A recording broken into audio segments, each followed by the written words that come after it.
Welcome to the bloody first. You're a long way from Texas, farm boy.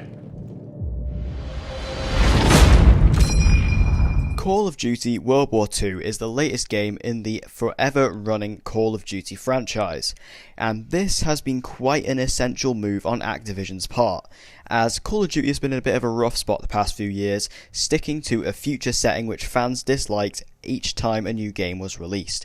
And with the last game, Call of Duty Infinite Warfare, completely receiving all the hate from the fans, Activision needed to take this back to the roots, and this is what they've done by taking it back to World War II. The campaign in this game is terrific. Now, I always think Call of Duty campaigns are always very good. They've always been very fun and very nice, easy playthroughs, and I always have enjoyed them over the years. And the exact same here applies to Call of Duty World War II. Each level is fresh and different, making sure every single time you play a level, it is varied and different from the last. And that is exactly what makes this game the freshest Call of Duty I have played in a long time. It is an extremely refreshing campaign experience for COD. The graphics are also phenomenal. You can see some footage here, and this is not a complete in-game footage, but it is pretty close. The facial animations are absolutely mind-blowing, and it's actually scary how real it is sometimes. Mix this in with the incredible voice acting from some pretty big actors in Hollywood, such as Josh Duhamel from the Transformers franchise. This is a very cinematic Call of Duty experience, and it's getting closer to those big Hollywood films that you see from coming out from Hollywood in the film industry. Overall, I think the campaign is one of the best campaigns in Call of Duty's history. It's just so much fun, but also incredibly relevant and incredibly well done. The story is extremely well told, and mix that in with the incredible performances from all the actors in the cast. This is a very well-rounded, well-refined Call of Duty campaign experience, and everything you learn from the campaign with all the gameplay, the gunplay, and all of the side ops sets you up for multiplayer. Now, I was very much looking forward to the multiplayer, and I think Activision were excited to release it. As we have had all of these jetpack abilities over the past few games, Activision have really been pushing the quote-unquote boots on the ground gameplay that we'll be getting with this game. And has it done wonders for the multiplayer? Well, the short answer is most definitely yes. This Call of Duty multiplayer experience is a lot slower paced than the previous few games we have had. Now granted, just like every Call of Duty game, this is still extremely fast paced and still a very quick reactionary experience. However, this game is definitely a lot more slower paced, and you can see that by the lack of advanced movement, and this is a very good thing that they took away from the games, as we just were sick of it and we did not need it carried over to a World War II setting. And I think this is definitely something fans will be happy about. After you have finished the campaign, you'll be pretty experienced with all of the forms of weaponry. All of the guns in the game feel powerful, they feel weighty, and they feel like they actually have some levity to them when you kill an enemy.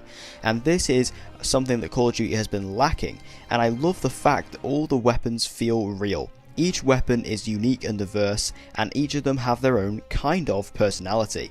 And this is great, and each of them feel like the real weapons from the real World War II. And one final thing on the multiplayer, I really have to commend the map design. The maps are great here. This is like some of the best maps I've seen in a Call of Duty game. There aren't too many, as you would expect, however there is plenty of well-designed maps. I'd much rather take fewer well-designed maps than a wide range of not very well-designed maps. And overall, mix this with everything I've just said, this delivers one of the most rounded, or well-rounded, and one of the most complete multiplayer experiences Call of Duty has had.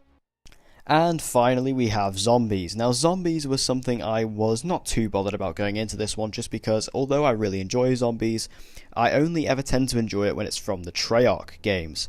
However, this one did slightly intrigue me due to the horror route they are going from, and of course Sledgehammer Games, who are experienced from Dead Space, bringing that knowledge and that experience over to the Call of Duty franchise for the zombies side of the story was going to be very useful. Atmosphere is the number one word that comes to mind when I think of the zombies mode in World War II. This game mode is incredibly atmospheric. You can really feel the tenseness, the horror, and the sheer thrills that come with this.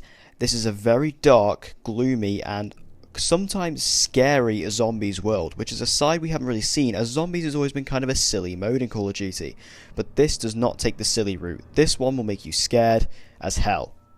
There is also an insane difficulty spike in this one. This is easily the most difficult zombies mode we've ever had in Call of Duty, and also I have to commend the voice actors. There is a wider range of really awesome voice actors, especially led by Mr. David Tennant, who probably plays one of the most entertaining characters I've seen in a long time in video games. He's so good in it, as you would expect from David Tennant. And this multiplayer mode for zombies has been insane this year, and I'm definitely going to keep on playing it over the coming months. Overall, Call of Duty World War II has been a great year for COD. After a lacking few years with games like Infinite Warfare and Black Ops 3, this is exactly what the franchise needed. A refresh, a complete reset, going back to its original setting, its original gameplay, and really realising what the franchise stands for. And Call of Duty World War II rides that on its shoulders completely, and completely delivers one of the best Call of Duty experiences in years. I'm going to give Call of Duty World War II an A.